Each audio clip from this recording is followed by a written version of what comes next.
So we ended talking about physical geography and how it might affect our understanding of things written in the Bible.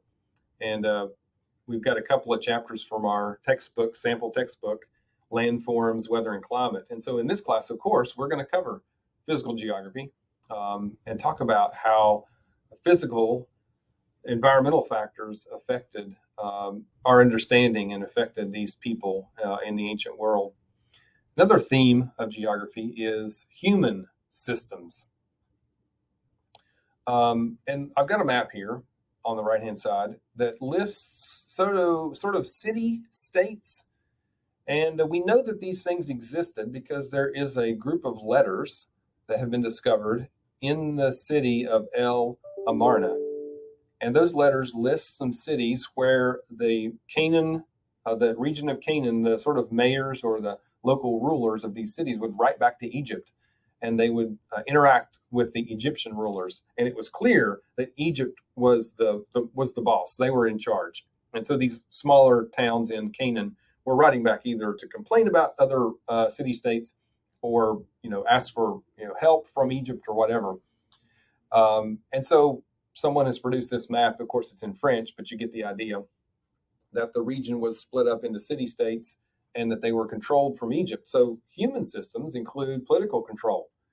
This is the world that the Hebrews would have encountered as they entered Canaan after the Exodus. So we'll get into that story a little bit later.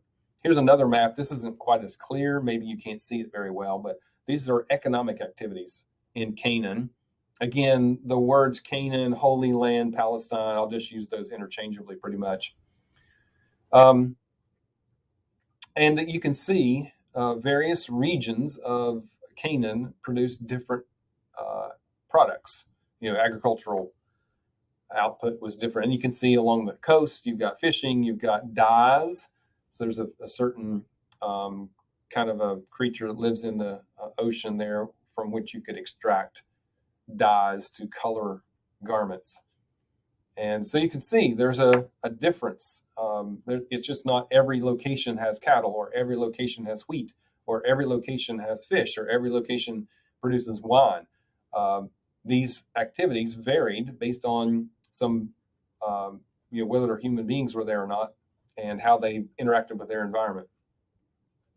So you've got in our sample textbook multiple chapters that concern the interaction of humans and with each other, and even with the environment, as far as sort of maybe resource extraction, or certainly economic activities, etc. Building of cities, politics, who's controlling what and where. Then we got another theme of geography called location, and you might just call that "where is it?" And of course, we can look at latitude, longitude as where on planet Earth we are. That's the idea of absolute location. And you might have had map quizzes in the past, states of the United States or capitals of the United States. And in this class, of course, we'll have some map quizzes just to orient us to what is where. And that focuses on the theme of geography called location.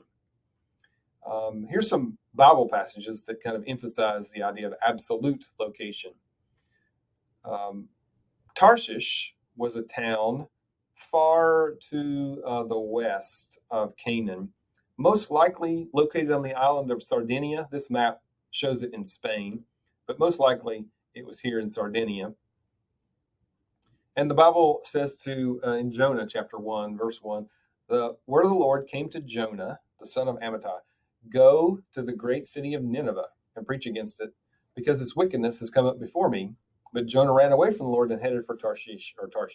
And you can see here that Nineveh was to the east and north, and Tarshish was far to the west. And so understanding this, the idea is that Jonah wanted to get as far away in the opposite direction as he could from the job that he was assigned to by God, because he didn't want to go.